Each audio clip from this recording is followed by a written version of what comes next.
Happy New Year guys, how are we? And welcome back to the channel. My name is Lim.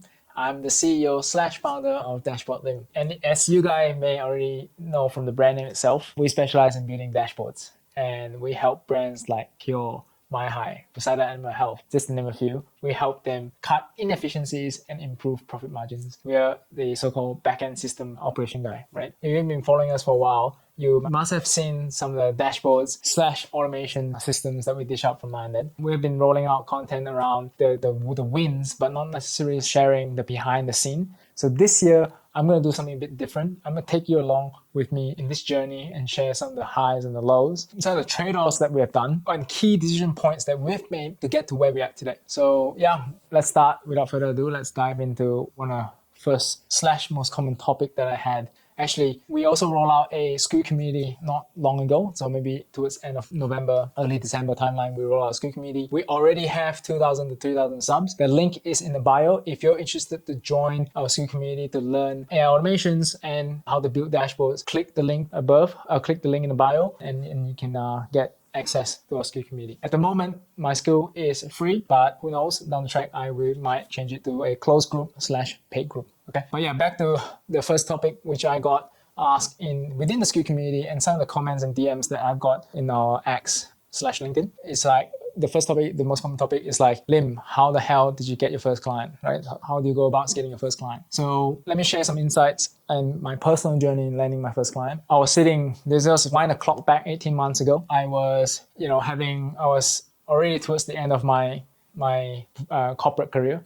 I exited my corporate career and I started, looking at ways to do this startup, and I hung out with a few friends. One of them runs an e-com brand, and he was telling me how he used Twitter to engage with other brands and business, and sometimes, get some services, get some help through Twitter. So immediately I think, okay, I was telling myself, X is a channel that I can use, doing the same thing as what the other guy is doing, reaching out to e-com brands or, agencies perhaps, and offer, back-end support, ops support. So that's how I came about. And that idea got validated by another agency friend that I've got back in 18 months ago that I met, still a friend. And he was like, dude, I was using Twitter to find clients as well. So boom, start taking Twitter a bit more seriously and start X. Now we're posting every day. We're also trying to do the same thing. Did that work though? No, it did not. It did not for me at the start. Like any other story that you may have heard from the internet, growing a personal brand is not easy. I was posting every day, but not a whole lot of luck. So the actual pivotal moment for me is when I start doing outreach. I was using X as well. So what I've done, and I've learned this through, learned this technique online as well, YouTube and then some other coaches out there they were saying, okay, Lim, you can outreach to people either through DMs and you can also outreach to people through comments. So I was starting doing that. I block out in my calendar, at least 2 hours a day doing outreach every day. And I commit to myself, apart from writing content. GPT was actually, AI was at the start of a very early stage, maybe 18 months. Yeah, GPT was already there. So content creation was obviously used with the help of GPT. And then outreach, I slot 2 hours every day, having a list of people that I want to outreach to, either DMs or comments. So that got me my first client. And from there, I ventured into the service side. So I remember this, my first assignment for my very first client, and he is still a client until today. He gave me an assignment. He goes, Lim, my client onboarding automation pipeline is broken. It's buildingmake.com. Can you fix it? I'm like, I'll have a look. And then 5 minutes later, yes, I can do it. So got the agreement written, contract signed, blah, blah, blah, roll into fulfillment and then tackle the whole problem with speed and got it done. And that eventually turned into my first retainer client, retainer agreement. And then wind the clock 3 months forward, I go from, one person to then a few team members, right? It's a few engineers. Today, we have about, 15 plus team members. Let me show you. Here's my Slack. 17 team members in my Slack.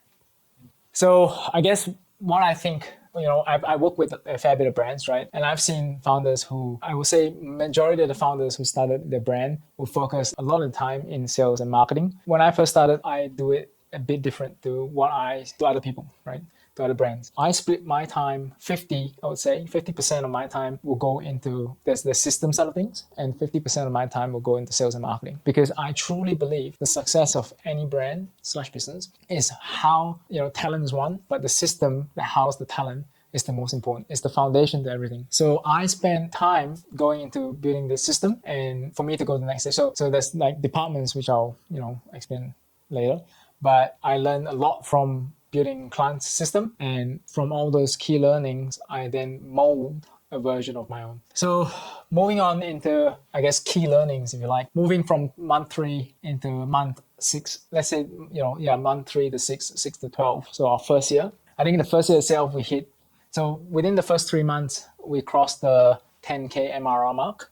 And then from month 3 to month 12, for example, next 3 quarters after that, we were scaling to 50K MRR. And the system obviously was an effective strategy that we took, and it worked. The reason is because from there we were able to create different departments. And one of the departments that I've created, which I'm pretty proud of, and I'll show you an example, is the marketing department now runs fully with AI systems. So we recently rolled out the content. We already have a content engine that helps us coordinate all the content that get rolled out on the day-to-day, right? And today we've opened up channels not just on X, but we have LinkedIn, YouTube, Instagram, TikTok. And for us to be able to achieve all this content going through all these channels, it's almost impossible for just me, myself doing it. So this is how our content dashboard look like. It's all built in Notion, and it's mobile. And let me scroll down. This is like a calendar. You can see how many content rolling out on the day-to-day. Here's a chart, as you can see. In October onwards, we open up Instagram, short form, I call it. This is 60 plus content we roll out week to week, and we get about 17 book calls. So yeah, if you put a bit more effort into systemizing the way you organize your departments, marketing, sales, service, then what you can achieve is leverage in the sense that you don't have to personally be involved in getting things done.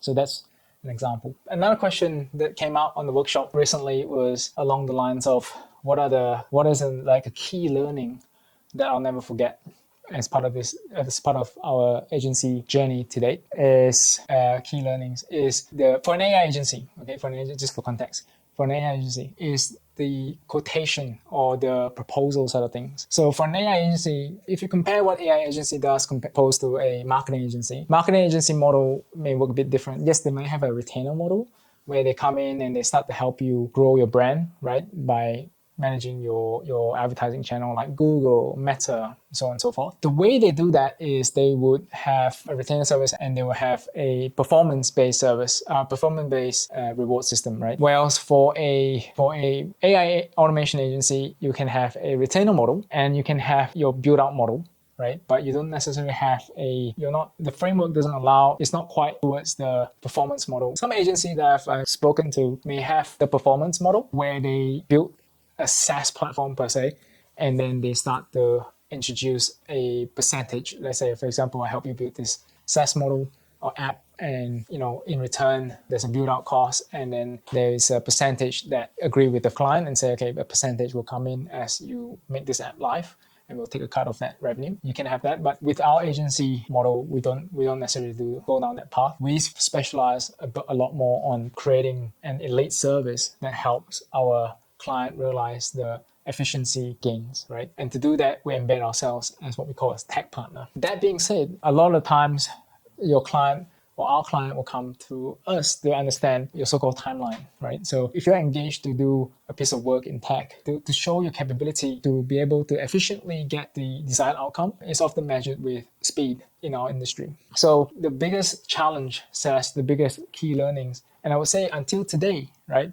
It's not entirely, perfect. Until today, I've still had feedback from my team members saying that, hey, Lim, you quoted X amount of days, weeks, or months. But in reality, with your scope creep or your underestimating errors that happens at the front door, okay, or at the start of the project, it will cause a lot of headaches for the engineers during the build phase. So the biggest challenge that we face until today, less now, but at the start, was how to do that estimation properly. The estimation comes from, obviously comes from experience, But the biggest thing for us is when I first started, and I remember this as an example, right? So this example happened to me maybe towards the end of not last year, but the year before. So yeah, in our first year, we had this client that came to us to get a Monday CRM built out. Okay, it was a 3 months project, quoted 3 months, and as soon as you start in the onboarding call itself, the scope starts to creep.